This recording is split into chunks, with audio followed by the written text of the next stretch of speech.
Am I the idiot for asking to take the son I gave up on vacation with me? So I, 26 female, was inspired to write this by another post that I saw that seemed similar to my situation. When I was 19, I gave birth to a boy named Alex. He's 7 now. I didn't bond with him at all when he was a baby, and even though I loved him more than anything, my life was ruined and he would be too. I was failing my classes, I couldn't work, and I couldn't afford babysitting. I gave Alex up to my mom and stepdad, and they've raised him as their own ever since. My mom and stepdad took on the role of grandparents, and while I wasn't there for Alex as a baby, he knows me as mom, which I am so thankful that my mom allowed. Thankfully, my parents are tech savvy, so I was able to FaceTime with him every night. My grades went good, I have a degree, a good job, and am in a relationship I hope will lead to marriage. My fiancé Jacques, 30M, knows how important Alex is to me even though he doesn't live with me and isn't being raised by me. My parents still have guardianship over Alex, but he started spending a weekend every month at my place. But we still FaceTime good morning, after school, and good night every day. Yesterday, Jacques surprised me with tickets to go with him to his cabin in Ontario for a week. Jacques really likes Alex and wants to get to know him better. Jacques is really impressed by how smart Alex is and thinks he could get him into the local private school he teaches at. But I'll admit that Alex doesn't really know him, even if he's told me thinks he's cool. I know I can't force love, but if Jacques didn't respect my son, even if I'm not raising him, I never would be with him. But I also don't feel I can get married unless Alex is okay with it either. So I asked Jacques if he could get a third ticket so Alex could come with us, and he agreed right away, even though it'd cost more. I called my mom and stepdad and asked if I could take Alex on vacation after Christmas since he'll be off school for the next 2 weeks.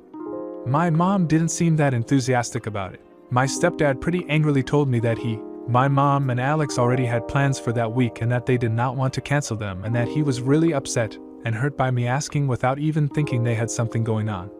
He told me to go and sort out my priorities before phoning them back. I talked to a friend of mine after that who I appreciate for being blunt, and she told me it was an idiot thing to ask because I didn't focus on Alex enough to even know that he and my parents might have plans. And I've felt super terrible about it since, because I don't want to be taking my parents for granted. I told Jacques and he told me I wasn't wrong to ask since I wasn't demanding anything, and that my friend was wrong for saying that I was an idiot, but I'm not sure. Now for a few comments before the update. You're the idiot. But only a teeny tiny bit. You should have asked if Alex was available before just making plans on a time that he wasn't scheduled to be with you. It's not a big deal, you're by no means the biggest idiot I've seen here. But you should have asked if he was available from his guardians before you just up and made plans for him. Comment 2. Not the idiot for asking at all. I think your parents may be getting worried that you'll want custody of your son if you settle down with your partner. Now for the update. Hey everyone, my fiancé learned of my account yesterday and advised me to make an update cause I got voted idiot. After I posted I was going to go to my parents and apologize in person, but my stepdad came over instead. He took me to the ice cream shop he'd take me to when I was little to talk. I used some of your pointers in our talk. He apologized for making the comment about my priorities and said he was wrong. He told me how proud he was of how far I've come, how I'm the light of his life, and that he'd always stand by me. He told me he and mom were scared I'd try and take custody of Alex since I am finally ready to be a mom, and if that's what I want, then he'll support me. I told him I just want what's best for Alex, but my biggest fear is he'll grow up thinking I didn't love him and I want him involved with me and Jacques cause he's the most important thing to me. That I don't feel like I can get married or have more kids unless he's okay with it cause he's my baby. We agreed to work something out after Jacques and I came back from the cabin. He gave me a big hug and a kiss on the forehead when he dropped me off. That was the last time I saw my stepdad. He had a massive heart attack when we were at the cabin and he passed. I don't like typing that. I moved back in with my mom and Alex because I don't want my mom to be lonely or for Alex to feel abandoned. Since then I've kind of gotten to really be a mom. I've been making all Alex's food, dropping him off, picking him up, helping with homework, putting him to sleep, cuddling with him. Everything my stepdad did for me. It's tiring, but it's more rewarding than anything, and I just wish I could see my stepdad again and ask if I'm doing a good job. Thankfully my work has provided grief counseling and I'm able to take Alex with me. I think it's helped him more than me cause when my mom put up a photo of when my stepdad first took me fishing, and when I saw it when I came home I just broke down crying cause I miss him so much, but then Alex came and hugged me and said, "Mommy, you don't need to cry." For my mom I'm going to keep stepping up and be there for her. And for Alex, I'm going to try and get stronger than I am so I can be the mom he deserves. Thank you guys for giving me help before. I know things are a bit sad now, but I think the future is a bright one and my stepdad always told me to look forward. Thanks. Comment 1. Obviously we don't know each other, but I want to say, I'm really proud of you and the growth you have made. You made a beautiful decision to allow your mom and stepdad to help raise your son. Your son will know the growth you have made and appreciate you for this. Being a mom is the most complicated and rewarding role we will ever play. It's beautiful that you have grown into that role, and I wish your family a wonderful life. My condolences to you and your family for your loss. Comment 2. OMG. OP, I'm so sorry. Had I read your original post, I wouldn't have called you the idiot. It just sounded like a misunderstanding. Either way, the passing of your stepdad must be so very hard on you. I'm glad you're able to get grief counseling for you and your kiddo. Now, for the next story. Am I the idiot for making my son take his clothes to a laundromat? My wife and I have a 20-year-old son, Jake. Jake's personal hygiene when it comes to clothing has taken a steep nosedive over the last year or so. He showers regularly, but he will only clean his clothes once a month, sometimes even longer than that, and it's never an overly full basket.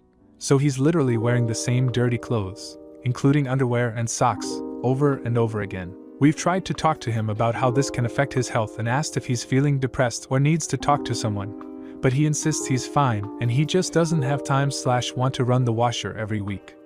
Towards the end of the month he smells awful, no matter how often he showers.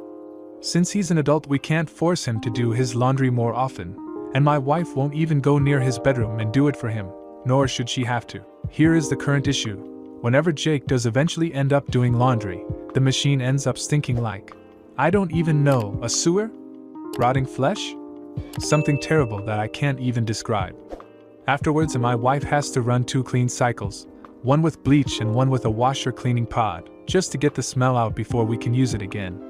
If she doesn't clean it, our clothes will smell like that, so it takes 4 hours to basically reset our machine every time he does laundry. We told Jake that if he continues to insist to only do laundry once a month, then he will need to start taking it to a laundromat because we refuse to continue to have to sanitize our machine because he doesn't want to do it more often. We feel this is a fair compromise to extend the life of our washing machine and our sanity. Jake works full-time and doesn't pay any type of rent so that he can save up for his own place, and he has a car. There are 3 laundromats within a 5-minute drive from our house. So not like we're making him go far to do laundry, or that it's something he wouldn't be able to afford. And if he were to start being more responsible and clean his clothes on a weekly basis, it wouldn't even be an issue to let him use the machine. But his clothes are so disgusting, we're concerned about what else it might be doing to our washer other than leaving a horrid permeating smell. Jake told my parents, and they think we're assholes, and told Jake to bring his clothes to them and his grandmother will wash them for him, and Jake is currently not speaking with us. I don't feel like we're assholes, but my wife is hurt and starting to consider backing down, so she wanted me to post. Are we assholes for making our adult son take his laundry to the laundromat instead of using our home washer?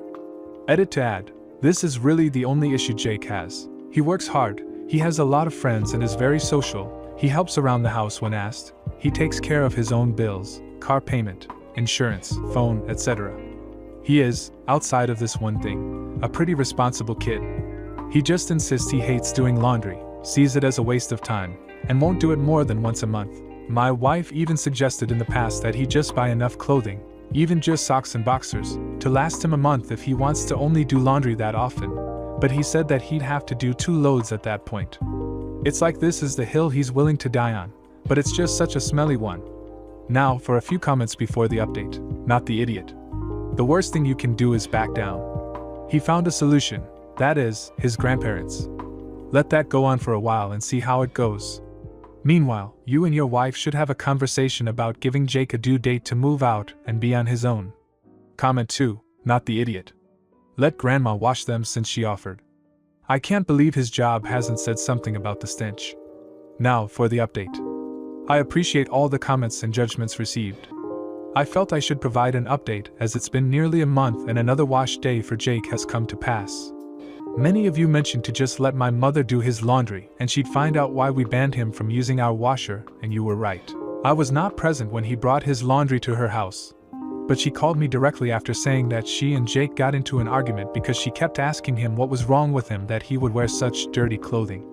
She apparently asked if he was depressed, if he needed help, etc. In the end, he yelled at her that nothing is wrong and he doesn't understand why everyone is at him all the time over some goddamn clothes. He said he feels like laundry is pointless, he doesn't T or P himself. And he's not out doing manual labor and getting everything dirty, so he doesn't understand why it even matters, and he took his, still dirty, clothes and left.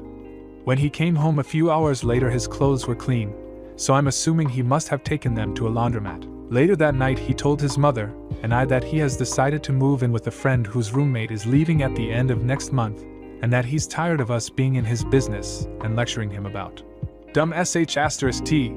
That doesn't matter. I love my son, but to be honest, I feel relieved. I do think, as many of you pointed out, that we were coddling him a bit, and we were starting to worry about his ability to function as an independent adult if things stayed the same much longer. I think that having a roommate will force him to take more responsibility for his own cleanliness, and maybe give him an idea of what it's like to have to coexist with adults who aren't family. I mentioned in my comments that my wife and I were planning to sell the house and make a move in the next few years. But with Jake deciding to move out, we think now is actually a good time. The market is red hot. Her job announced they're downsizing the office, and anyone who wants to permanently work from home is welcome to. And my employer has a couple openings coming up out west that would be a good fit for me, and they're always happy to work with people who want to relocate. Once Jake moves out, we're going to assess the state of his room, fix some things up, and list it, appliances included, My wife is worried about leaving Jake, but I think she has come to acknowledge that he needs to do this, and that ultimately if anything were to happen we'd be a plane ride away. Plus, it will undoubtedly take a few months to get the house ready to sell and a new job lined up, so he should be more established in his new place by the time we move. Again, I appreciated all the advice we received and the reality checks. This was surprisingly helpful. Mini-second update. Just wanted to throw a quick edit because I see a few people judging us for moving. I want to be very clear, we are not moving to run away from our son. It has always been our intention to leave New York and move somewhere warmer once he got his own place. We just anticipated on him staying a couple more years to save more money for his own apartment/house. This has been something we've been planning for the last decade. But his decision and the knowledge that my wife won't have to spend some time looking for a new job somewhere else has sped up this process. Also, some people seem to be under the impression that we can somehow force Jake into therapy. We cannot. He may be our child, but he is also legally an adult. We are not able to make him go to the doctors or see a therapist, and he is refuting that there is anything wrong. You can't bar someone for wearing dirty clothes and not wanting to do laundry. All we can do is repeatedly assure him that we support him if he needs to speak to someone. We've already offered to pay for therapy, take him to therapy, attend therapy with him if he wants it. He insists there is nothing wrong with him, and he just hates doing laundry. We don't know how we could have raised him in a way to avoid this, because this problem didn't arise until he became a full-fledged adult, maybe because now he knows we can't ground him if he doesn't clean his clothes or something. I don't know. But I understand that some people will still place blame on us regardless. I'd love to hear some actual explanation on what you would have done differently other than therapy or doctor, because again, he will not go, and we cannot force him.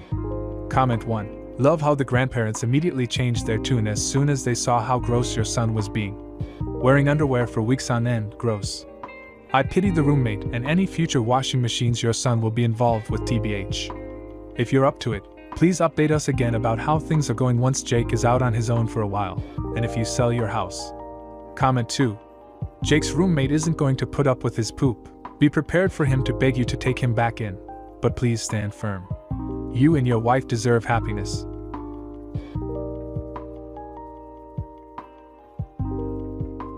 Am I the idiot for giving guardianship of my son to my aunt over my mother after I die of terminal cancer? I, male 21, have a son who just turned 1. His mom, who was my girlfriend, died in labor along with the other baby she was carrying. I was diagnosed with terminal cancer 3 months ago, and I don't have very long left, 2 months at most. I have accepted that I'm going to die, but now I have to think about what's best for my son. I had to decide who my boy would go to, and I thought my other 55, male, naturally, but then I started to think of her situation as my older 29, lives with her along with his 5 kids all aged under 5, and I decided not to, as mom works and my brother TBH isn't really raising his kids, more dragging them up and can be neglectful. I wasn't going to put my son in that environment as I want someone to actually care for him.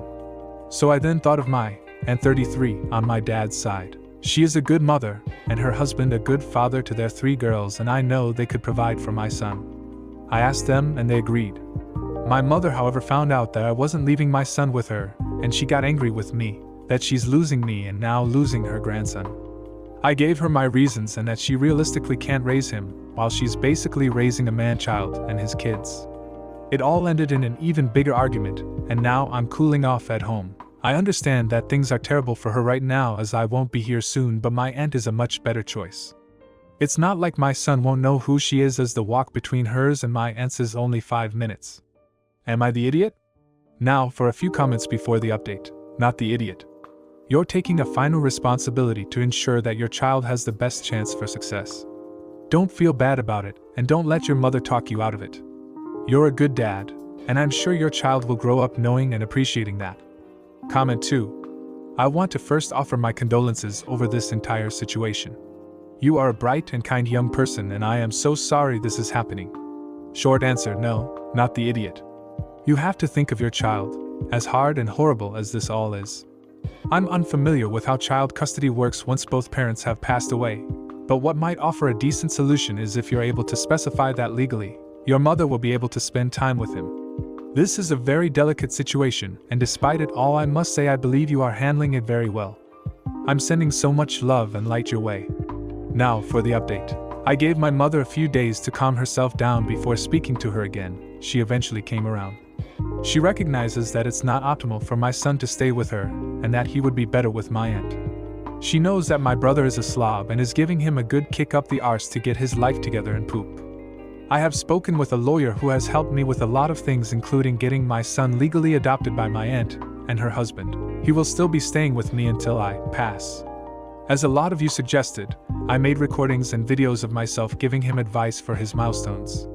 For example, when he loses his first tooth, turning the ages 10, 13, 16, 18, 21, his first girlfriend or boyfriend if he likes, I've made a video in case he is in any way LGBT+, leaving secondary school, going uni, getting married, or if he has any kids. There are also things I've put into writing, like how his mother died and that he was supposed to grow up with a twin brother that also sadly passed. I've also had my lawyer help me set up a little trust to will him, £40,000 from my girlfriend's father when he died. She put the money in a joint bank account that I got when she passed, in case he needs help with university or decides to go traveling. All I have to do now is to enjoy the time I have left with him. I've moved my younger brother into my flat so that there will be someone to find me every day for when I go.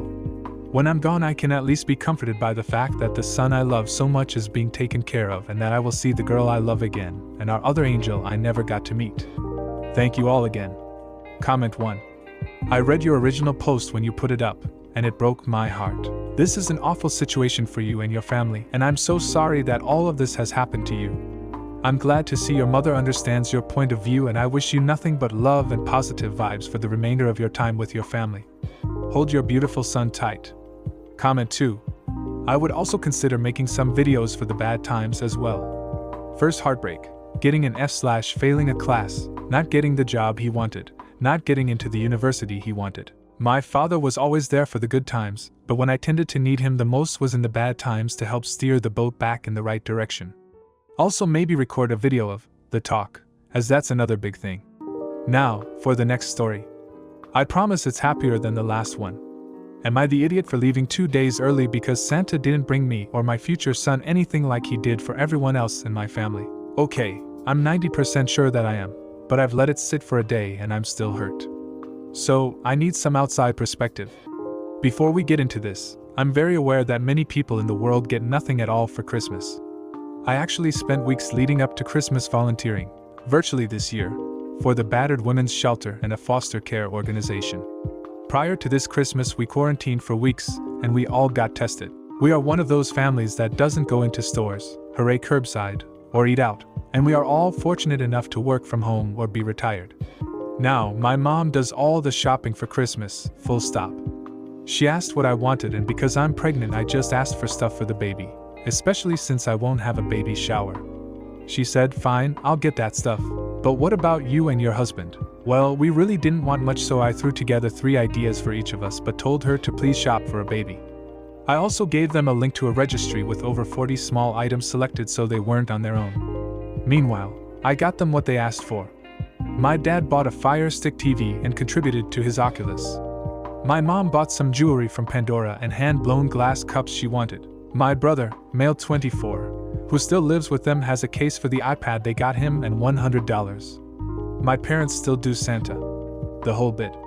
The cookies, the milk, the presents that magically show up. It's their choice. We don't ask for it, but we play along because it makes them happy.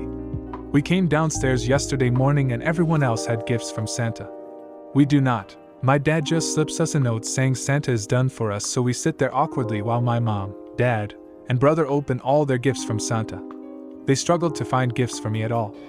They found plenty for my husband, gardening stuff he wanted, but the only real gifts they gave me were a pair of Adidas shoes I didn't ask for, a perfume I don't wear, and a ramen I like. That's fine. All I wanted all along were things for the baby who they've known for weeks will be a boy. They gave us 3 onesies and an ugly nursing pillow. Icing on the cake was my older brother, male 40, and his family having a whole stack of presents to be sent to them. Just for him, we're talking power tools, drill sets, brand name clothes, and shoes just for him, not to mention wife and kids. Here's what might make me an AH. Not wanting to spoil everyone's fun by sulking, I chose to return 2 days earlier than planned. My husband is trying to be understanding but said I may be the AH for expecting anything at all and for leaving so unexpectedly. In fact, the entire family made passive-aggressive comments the entire day, but I ignored them all. The only person I felt bad for was my dad, because he seemed truly hurt. It feels as if it was just me and my future son who was neglected. So I left. Am I the idiot? Now for a few comments before the update. Not the idiot. Instead of throwing a temper tantrum, you went back home where you would be free to explore your feelings. I wonder if the shoes/perfume were regifts if they fall so far out of your personality. I would collect your thoughts and call your dad to ask why Santa was done for you and their future grandson. Ask if you offended them in some way. And next year, perhaps all the years after that, spend Christmas with the in-laws. Comment 2, not the idiot. So they gave everybody else heaps of nice presents, and you hardly anything? That's a bit cruel, especially since you just want stuff for your baby. Was there any discussion over Santa prior? Like, is there any reason why you wouldn't have gotten any presents from Santa? Now for the update. One of the commenters suggested actually taking a 23andMe test and seeing if it matched my parents. I had done so 2 years ago and posted about it on this account because I was struggling with the revelation that my dad is not my bio dad and how it may have impacted how I grew up. I forgot to consider this until I read this comment. My mom knows. My dad either doesn't or doesn't want me to know. Either way, I'm not going to give my mother the ammo to hurt me by broaching this topic with them. I know that's what she'll do. I know my mother didn't love me as a child because she called me up a couple of years ago and let slip. I wish I had loved you when you were a child. Not I wish I had loved you more or anything like that. Just point blank. I didn't love you. It's just, none of this made itself known during Christmas. Ever. I was shocked. I've spoken with both parents and my dad was beyond apologetic. He said that the note was really something he treasured as a symbol of leading his own house. He said that it was very poorly timed and that he whipped it out to cover the awkwardness. He was blindsided. He works and she's retired. He trusts her with the shopping. He tried to broach the topic with my mom before I talked to her, and it did not go well. She became incredibly defensive to the point that he had to call me to tell me not to reach out to her until she called me herself. So I waited. She said she did get me another gift, some plates/bowls, and told me they were on the way. I thanked her. Other than that, she didn't acknowledge Christmas had happened or that there were any disparities. She knows that I know that what she did was wrong and she doesn't want to talk about it. Yes, I spoke with my husband. I laid it all out for him, and when he understood that this was much more than about a woman not getting enough gifts, he backed off his judgment. He admitted that he doesn't know what any of this is like, but that he's proud of how I handled myself given the circumstances and he will continue to support me. He said we also have a couple of options. We can cut off my entire side of the family altogether, but it wouldn't be possible to just cut out my mom. I am not ready to cut ties with my dad. So we went with option 2. We set up ground rules. We will under no circumstances give them any unsupervised time with the baby. We will not go to visit them. We will not let them stay in our house. I will not call my mom. I will answer, but be short and sweet when I talk. Even if she decides to acknowledge the past and truly apologize, I will forgive but I won't forget. They will have a very insignificant role in my son's life. Comment 1. Here's a few theories of why your mother treats you so poorly. 1. You are the only female, and she may feel jealous. 2. You are now pregnant, and she may fear your child given the gray area about your own paternity. A pair of blue eyes and a sea of brown will raise questions. 3. She is no longer the center of your attention. 4. She doesn't want you to be happy, she doesn't think you deserve it. She definitely doesn't want you around, and demanding you limit contact is a way to do that. If you are brave, you can call her nonsense and see what happens. I'll be clear with you. There's something motivating you to push me away. I'm happy to let you go, but I'm going to find out why first. It would be easier if you told me, but not required. She'll panic for a bit, but will probably reveal something that helps you make sense of things. Don't ever leave her alone with your child. She has a malicious, sneaky streak that makes her unsafe. Comment 2. So proud and happy for you. I've been wondering how you've been doing. Your post is actually the first I ever commented on. I, female 28, also have a strained relationship with my mom. She's resented me for things over the years. Made me perform a lot of emotional labor as a child for her after my father passed away. Despite it all, I still love her. As I'm sure you still love your mom. But it's hard. I've had to learn over the years to set boundaries for myself, which wasn't easy, especially as we currently live together. But I've learned to stand up for myself, as you have too. My mom fought my needing boundaries when I first brought it up, but we have an okay relationship now. She also understands how she hurt me, but didn't really want to take responsibility for her actions. It's just something I've learned to live with. Now, for the next story. Am I the idiot for not being the nicest about my not father having cancer? I'm Sophie, female 22, and I have 2 older half-brothers, male 25 and 27M. The man who had been raising me as my father, male 54, found out I was not his biological child, my 2 older brothers are, when I was 7 and promptly abandoned me and divorced my mom. He was very involved up until this point, and was actually in the middle of coaching my soccer team when it happened. He abandoned that too, and the assistant coach had to take over. Anyways, he ended up, not sure how, paying child support to my mom for me, probably because he was the breadwinner, and him leaving my mom left us two in pretty dire financial circumstances. I was also yanked out of the private school my brothers and I attended. He remarried a few years later to a woman with a daughter a year younger than me and promptly did everything with her that he used to do with me. Hurrah for them. Sophomore year of high school, some organization was hosting a father-daughter dance in our school gym while I was around campus with some friends. Can't remember. And we vandalized the fancy car he pulled up in. Not something I'm proud of, but I'm mentioning it here because although I paid for half the cost of repairs, he graciously paid the other half and decided not to press charges. Anyways, now the old man has cancer, both brothers and stepdaughter are out of state with school, and his wife has early arthritis or something, not really sure. He calls my mom and asks her if either of us could drive him to and from chemotherapy. We were in the car and he was on speaker, so I told him no. That's something family does, and he's made it very clear he doesn't see either of us as family, and hung up. Mom is doing things like bringing casseroles and driving him. I don't try to stop her, but I don't help her either. She has recently started to try and guilt me into it, saying, 1. He always paid child support, to which I said the amount of money he lost on that was about as impactful as a fart in the wind for old money bags too. He didn't press charges about his car, to which I said great. He did one nice thing for me, so he can get one casserole or one car ride. Now my siblings and his stepdaughter have all flown in, and my brother says he, not dad, really needs to speak to me. I said to tell him that if he has something to say to me I don't want to hear it, and if he writes me a letter I'm not opening it. I said I was sorry for what they were going through, but that he's made it very clear I'm not his family, and so I don't want them asking me for things they would ask of my family. However, they're struggling, and the more they ask for help, the more my patience wears thin, and the more insensitive my rejections get. My mother recently talked with me about being the bigger person. Am I the idiot? Also, please don't leave comments like, the real idiot is your mom for cheating and committing paternity fraud. Like, thanks for that one, Sherlock, and my mother and I have reconciled. Edit, my mom is pushing me to be the bigger person. Because our pastor says it will have a healing effect on my soul. She is very religious. There's no updates, so here's the comments. Not the idiot. The man who had raised you as his own daughter for 7 years suddenly dumped you. It was not your fault that your mother had cheated. You loved him as your father. He ripped away your security, your family, your lifestyle, and I am sure a good chunk of your heart. That is not something that is easily forgiven. Maybe your mother is helping him because she still has some sort of sense of guilt.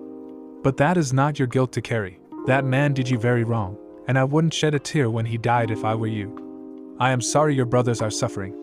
It's understandable, they are worried about their father. But he has not been a father to you for 15 years. By his own choice. How much is one child supposed to take? Not only did he withdraw his love and affection, but then he made you watch as he showered that attention on another little girl who was also not his child. He seems to have no problem loving her. The hurt and trauma he has caused you is not easily gotten over. It sucks that your mom is so quick to overlook the damage that was done to you in order to try to rehabilitate herself. It's not about being the bigger person.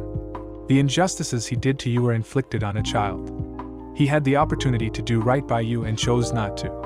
Your mom's infidelity was not your fault. The relationship you had established with him for 7 years meant nothing to him. And now he means nothing to you, and that's okay.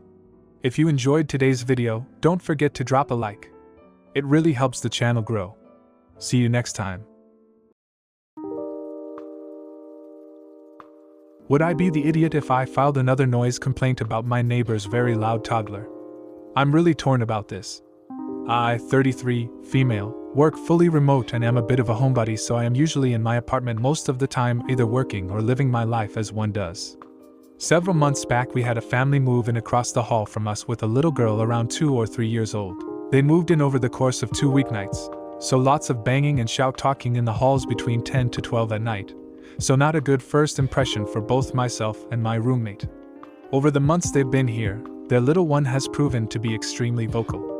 While working, she will often scream bloody murder at the top of her lungs, loud enough that it feels like she's standing directly in my apartment. I've had people on calls with me, while I'm wearing headphones, ask who is screeching in the background, and I have to apologize and state that it's my neighbor's child.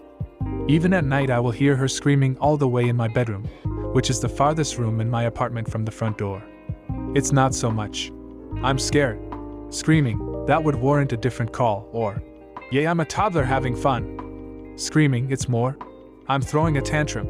Screaming, and there are some days where it's near constant. I will be doing laundry on the bottom floor. We are on the top floor, and I can hear her all the way on the first floor just yelling and screaming clear as day. I have called and complained about them to our office. They also shout talk in the hallway to each other when they have visitors, and no carpet in the halls means it echoes and is loud.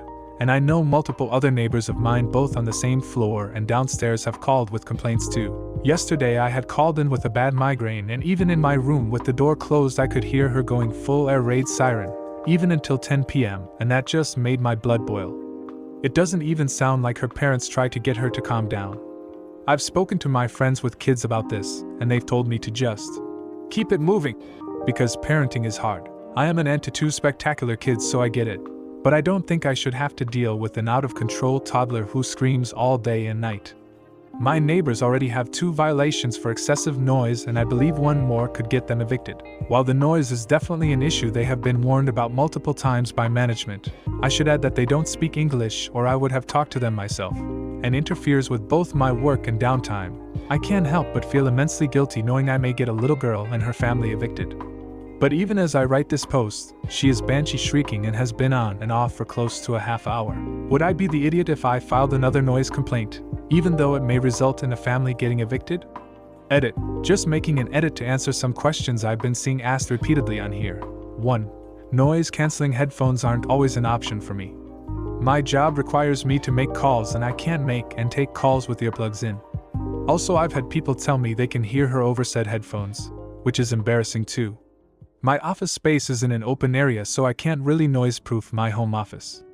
3. It costs $1,000 to break my lease, and I have a roommate to consider. I've also been in my apartment for 8 years, and they've only been here for 4 to 5 months. The only thing getting broken around here are eardrums and my patience. 4. I have no clue if she's on the spectrum or not, or if she has a disability. 5. I don't suspect abuse and have not called CPS, however a wellness check may be in order.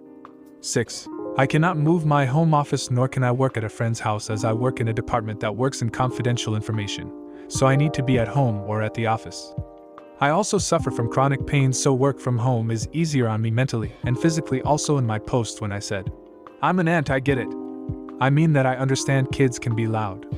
I get it to a fault, not completely as I'm not a parent, but I understand. Thank you very much for all the feedback that has been given so far, I really appreciate it. Now for a few comments before the update. Clearly you are not the only person who feels this way, as they have other noise complaints against them. If they have received those complaints and still done nothing to change the situation, then they only have themselves to blame. I get that parenting can be extremely difficult, and there may be issues that they are struggling to solve with their daughter.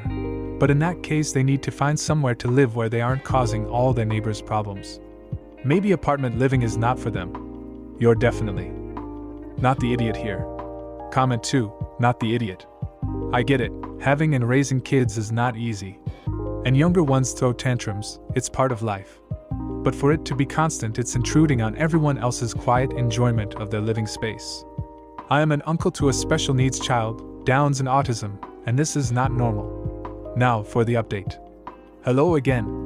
It's been about a month since my original post, and I thought I'd provide an update. Before I get into it, I just wanted to thank you all for reading my original post and offering your opinion on the matter, whether it was making me TA or not. However, to those who told me to pay the $1,000 lease breaking fee or buy a house, I take PayPal, Cash App, and Venmo. So to cut right to it, I ended up filing another noise complaint against the neighbors across the hall after a particularly bad tantrum that involved not only screaming and crying, but banging against their front door as well. It lasted from 6:30 p.m. to roughly 10 p.m., and I managed to get a small snippet on video to show the office staff.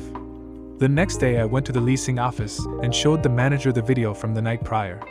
Needless to say, she was appalled and apologized profusely, stating she didn't realize they were being that loud on a daily basis. She had me fill out another written complaint and said that they would be sending out a final warning, meaning that if they didn't get their act together in a week they would be served a 30-day eviction notice. While I filled out another written complaint, she explained to me that the family was Indian and confirmed that neither the husband or wife spoke English, though the wife could understand a bit. She also said that every time they came to the office the little girl would run around screaming and jumping on furniture while the mom ignored her behavior. Even when they went to sign the lease, she said they brought at least 8 other people and their kids with them, and these kids would also run around screaming and jumping on the furniture. I know it was suggested she could be on the spectrum or have a disability, but since other kids were behaving like this, I think it's more learned behavior. After the warning was sent out, it was quiet. Too quiet. I noticed their carport was empty as well as their other car. And it wasn't until the other day when I was coming up the stairs after doing laundry that I saw an older gentleman leaving the apartment. I smiled and gave a polite nod and managed to see that their apartment was completely empty. No furniture, no nothing. It seems like they abandoned the place as eviction. From what the office staff told me, wouldn't be that quick. So that's my update. It looks like instead of taking the 7-day warning, they just abandoned their lease instead. They always had visitors, so I think they have a very supportive community around them and probably moved in with friends. While the situation overall sucks, I'm glad that it didn't come to eviction. Thanks again to all of you, and I hope your day is full of awesome. Comment 1. I'm glad your apartment complex actually did something about it. The last couple places I loved didn't give a damn about dogs barking 24/7, or the one that tried to attack me in the hallway. My neighbors trying to kill each other, or the guy doing repairs on his truck and revving his engine for hours over several days. I got warned for changing a tire. They just told us to call the police, and they weren't dealing with it. I'm glad they left on their own. What an absolute nightmare. Comment 2. My current apartment complex, in the US, has a ton of Indian families. During the warmer months, the children play by running through the parking lot. I ran over a soccer ball once and popped it. Another time, I had to slam on the brakes as 2 girls ran in front of my car. The parents do not care at all. They just sit on the patios and talk to each other, as their children run all over the place. It's a nightmare. They use the lobby as their personal holiday space, making tons of noise and making it difficult to walk through at times. My GF and I are closing on a house in 3 weeks, and we're ecstatic to be getting away from all that. Now, for the next story. Am I the idiot for not inviting them to my Christmas party after they didn't invite me to their wedding? I throw a pretty big Christmas party every year going on a decade now. A few years ago, at one I threw my friend Tara met my former coworker Tony, and they hit it off. They dated for a while, and 2 years later, once again at my Christmas party, she showed up with a ring on her finger, and they announced for the first time that they were engaged. I was super happy for them. They got married this spring. We didn't get invited. When I was sending around my party invitations this year, I didn't see any reason to invite them back if they didn't think I wasn't worthy of making their guest list. I have known them both for years, basically introduced them, and they literally announced their engagement at my home. It got back to me today that they're very upset with us for not inviting them this year, that my party is something they consider special, and they think I'm being petty. A couple friends mentioned it was a smaller wedding and they feel like I'm just punishing them. It wasn't though. There were probably 200 people there and I knew at least 50 of them, and I was a little surprised at some of the names that made the cut over us. I didn't make a stink about it or anything, but I don't see why I should welcome them into my home again after being snubbed like that. My partner thinks I should just let it go and invite them back, but I don't see a reason why I should. Am I the idiot? Now for a few comments before the update. Not the idiot. If they can't even invite the person who introduced them to their wedding, then I don't think they should expect an invitation to your Christmas party. If you're not close enough to make it to the wedding invite list, why should they be close enough to you to make it to your Christmas party? Then the poster responded with, "Haha, you don't know the half of it. Over the last few years we have literally had it catered, had bartenders inside and outside, even hired someone to entertain kids earlier in the night. My partner and I put so much time, energy and money into this every year because we love our friends. It started out small when we were younger, and now it's this big thing. I just don't like being taken for granted." Comment 2, not the idiot. Normally I'd say that they can invite or not invite whoever they want to their wedding. But by that same logic, you can invite whoever you want to your party. You're upset they didn't invite you, they're upset you didn't invite them. Now for the update. Since I got so many requests to check back in, here's the update. 1. I stuck to my guns and did not invite them to my Christmas party. My partner stood by me when I told him I had made my decision and didn't bring it up again, either did our friends. 2. Many of you guessed that they would try and crash our party. I got worried that could happen after all the responses, but thankfully it didn't. Probably 100 plus of you guessed she wanted to hijack the party to announce she was pregnant. If that's the case, they haven't told anyone as far as I know. 3. They did, however, decide to try and throw their own party at the same time as ours. Several friends told us they were trying to convince them to come to theirs instead. I honestly hope they had some guests and had a great time. I wish them no ill will. But I think just about everyone we expected came to our party, so I doubt they poached any guests from us. 4. They made enough of a last-minute fuss over this that the whole thing became the gossip of our party. Their doing, not mine. I chose to not engage in it, but the consensus I heard was everyone thought it was bizarre they chose not to invite us to their wedding and that complaining about not being invited to our party was in poor taste. 5. Most common question on Reddit was why did we not get an invite to their wedding? From what I can tell from people at our party gossiping about the situation, they've said it was because we're a little bit older than they are. I think that's weird since my partner and I are both 35, they're 28, 29, so it's not like we're very far apart. Tara used to hang out with us at least once a week when she was single and I literally introduced them. The whole thing still seems strange to me, but I guess it is what it is. So yeah, that's how it all went down. Our party was a blast. We got to see so many friends, some of which we haven't really seen since before COVID. Everyone had a great time. People literally brought toddlers we hadn't gotten to meet yet because of how crazy the world has been over the last couple of years. It was a wonderful evening. I hope y'all had as good of a Christmas as we did. Comment 1. Yeah, it has nothing to do with your age. You and your spouse throw this big party. People enjoy your hospitality and appreciate you. If you came to their wedding, you would have taken attention away from the bride. People would have talked about your parties. They would have socialized with you, and at the end of the day, the bride and groom were not mature enough to deal with that. Comment 2. The fact that they decided to throw a party at the exact same time shows what immature people they are. You moved on and had a great time while they will sit at home pouting over this for years, probably. If you enjoyed today's video, don't forget to drop a like. It really helps the channel grow. See you next time.